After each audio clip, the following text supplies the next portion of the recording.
Baik, Assalamualaikum warahmatullahi wabarakatuh. Kami dari kelompok 1 akan membahas mengenai desain sistem insentif dan kriteria untuk mengevaluasi sistem insentif serta kelompok imbalan. Jadi ada 3. Nah, saya akan membahas bagian pertama, yaitu tentang desain insentif atau desain sistem insentif. Nah, dalam menentukan desain sistem insentif, perusahaan bisa melakukan dengan 3 cara. Nah, di sini ada 3 cara. Nah, yang pertama adalah formula insentif. Yang kedua adalah dengan bentuk fungsi insentif, dan yang ketiga dengan ukuran pembayaran insentif. Kita akan bahas ketiga-tiganya. Nah, yang pertama itu formula insentif. Di buku dijelaskan formula insentif itu tipe dari imbalan yang diberikan dan didasarkan pada apa yang biasanya dikomunikasikan untuk pengambil bagian dalam rencana insentif pada formula insentif, dan menjelaskan kontra insentif yang mungkin ditulis secara detail.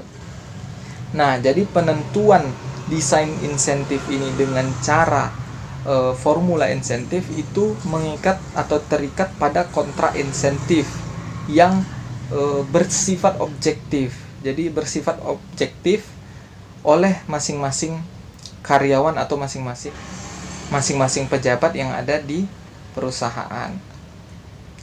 Nah, biasanya contoh konkretnya dalam formula insentif ini biasanya terjadi pada pembagian laba per tahun. Itu biasanya setiap pembagian laba per tahun, atau biasa disebut dengan bonus laba, itu dilakukan dengan menggunakan kontra insentif atau sudah ada perjanjiannya sebelumnya terlebih dahulu. Nah, yang kedua yaitu adalah bentuk fungsi insentif. Nah, di buku dijelaskan ketika imbalan yang dijanjikan diformulasikan, hubungan antara imbalan dan dasar penghargaan seringkali ditentukan oleh imbalan hasil atau fungsi insentif kinerja. Jadi, bentuk fungsi insentif ini lebih kepada bagaimana imbalan atau insentif itu ditentukan dengan fungsi insentif. Nah, hal ini menunjukkan bahwa bonus umumnya dijanjikan hanya dibatasi oleh rentan kinerja. Jadi, contohnya kalau misalnya kinerjanya mencapai sekian, baru bisa dicairkan bonusnya atau baru bisa dapat bonus. Nah, itu salah satu contoh dari bentuk fungsi insentif ini. Nah, biasanya pada tingkat pusat laba itu sebagian perusahaan menentukan batas bawah atau ambang yang lebih rendah daripada kontra insentif jangka pendek.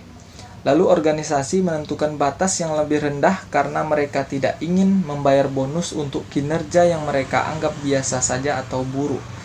Nah, di buku dikatakan batas yang lebih tinggi atau pembayaran insentif cap on yang biasanya digunakan berarti bahwa tidak ada imbalan ekstra diberikan untuk kinerja tambahan di atas batas yang ada. Jadi batas atas, ketika sudah mencapai batas tersebut atau yang melampaui itu tidak ada insentifnya lagi. Nah, batas atas dapat dipertimbangkan dengan beberapa alasan, yakni yang pertama, kekhawatiran dari pembayaran insentif yang tinggi mungkin tidak layak karena windfall gains atau keberuntungan yang tak terduga. Jadi perusahaan itu bisa jadi dia ragu untuk melakukan atau memberikan insentif yang lebih tinggi kepada karyawannya, atau lebih tepatnya khawatir. Misalnya begini, ketika seorang karyawan diberikan bonus yang tinggi, sebetulnya perusahaan khawatir cocok atau tidak bonus ini dilakukan, cocok atau tidak bonus ini diberikan kepada karyawan tersebut mengingat kinerjanya. Nah, yang kedua, kekhawatiran bahwa karyawan menjadi terlalu dimotivasi untuk mengambil tindakan yang akan menaikkan kinerja saat ini pada biaya untuk jangka panjang. Dengan kata lain, menghasilkan hasil yang tidak berkelanjutan. Ya, jadi perusahaan juga khawatir bahwa ketika sudah diberikan insentif pada periode ini, itu hanya berefek pada satu periode ini saja.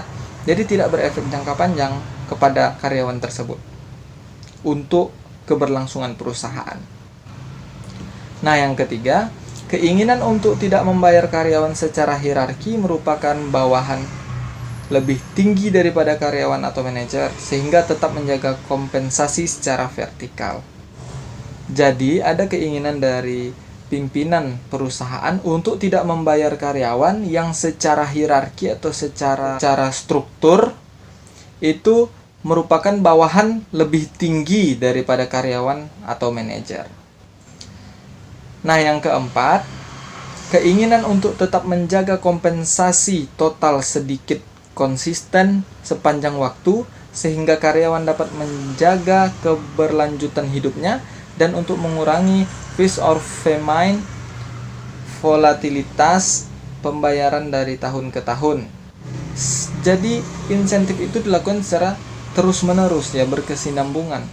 Jadi di sini dikatakan karyawan dapat menjaga keberlanjutan hidupnya gitu. Nah, yang terakhir, yang kelima, yaitu kekhawatiran mengenai kemungkinan kesalahan rencana yang didesain, risiko yang lebih besar pada rencana yang baru. Nah, desain yang ketiga yaitu ukuran pembayaran insentif. Nah, biasanya karyawan ini dalam menilai perspektif insentif ini kan berdasarkan dengan kinerja. Jadi semakin giat karyawannya, berarti semakin tinggilah harapan dia untuk mendapatkan insentif yang tinggi gitu. Nah, dalam hal ini tipe paket kompensasi yang ditawarkan itu memenuhi peran seleksi karyawan. Nah, itu dari saya. Selanjutnya akan dijelaskan oleh teman saya. Baiklah, saya akan melanjutkan materi selanjutnya, yaitu kriteria untuk mengevaluasi sistem insentif. Di mana untuk mengevaluasi sistem insentif ini ada hal-hal kriteria yang harus diperhatikan, yaitu yang pertama, imbalannya itu haruslah memiliki nilai. Nah, jika suatu imbalan tidak memiliki nilai, maka tidak akan memberikan suatu motivasi. Nah, yang kedua, imbalan haruslah memiliki pengaruh yang cukup besar. Nah, jika suatu imbalan bernilai, maka karyawan tidak akan merasa terhina atau marah atas imbalan tersebut, karena imbalan ini memiliki pengaruh yang cukup besar. Jadi, jika imbalan ini dapat dilihat oleh orang lain, maka dapat meningkatkan perasaan bangga dan pengakuan oleh karyawan. Nah, selanjutnya yang ketiga ada imbalan haruslah dapat dimengerti. Nah, karyawan seharusnya memahami dengan baik untuk alasan apa imbalan tersebut diberikan dan nilai dari imbalan tersebut. Yang keempat, imbalan haruslah tepat waktu. Nah, jika terdapat penundaan dalam imbalan, maka akan melemahkan pengaruh motivasi bagi karyawan. Jadi, imbalan ini seharusnya sesegera mungkin diberikan kepada karyawan. Selanjutnya yang kelima, pengaruh imbalan seharusnya tahan lama. Nah, jadi jika imbalan yang diberikan lebih besar nilainya, maka akan memberikan perasaan senang bagi karyawan, dan hal tersebut dapat bertahan lama karena karyawan terus mengingat hal tersebut. Nah, yang keenam, imbalan seharusnya tidak dapat dibatalkan. Maksudnya di sini contohnya itu dalam segi promosi. Nah, hal ini kan sulit untuk dibatalkan. Jadi imbalan seharusnya berbiaya efisien dan akan mencapai motivasi yang diinginkan dengan biaya yang minimal. Assalamualaikum warahmatullahi wabarakatuh. Saya Dila Ardianti. Baiklah, di sini saya akan mempresentasikan tentang kelompok imbalan. Nah, di sini teman-teman pasti tahu kan, kelompok imbalan ini memiliki keunggulan. Salah satunya sebagai metode ketika pengendalian personil atau budaya dapat mengimplementasikan, dan kelompok imbalan ini juga memiliki kelemahan signifikan. Nah, hal yang paling penting dalam kelompok imbalan ini, mereka itu paling sering tidak memberi pengaruh langsung dan insentif yang kuat. Nah, mereka akan memberi ketika individu yang diberi imbalan dijanjikan menerima bahwa mereka dapat memenuhi kinerja ketika imbalan didasarkan tingkat kepentingan. Terus imbalan kelompok memberi pengaruh motivasi dilusi ketika imbalan didasarkan pada kinerja dari kelompok yang besar atau kinerja perusahaan, bukan pada individu kecuali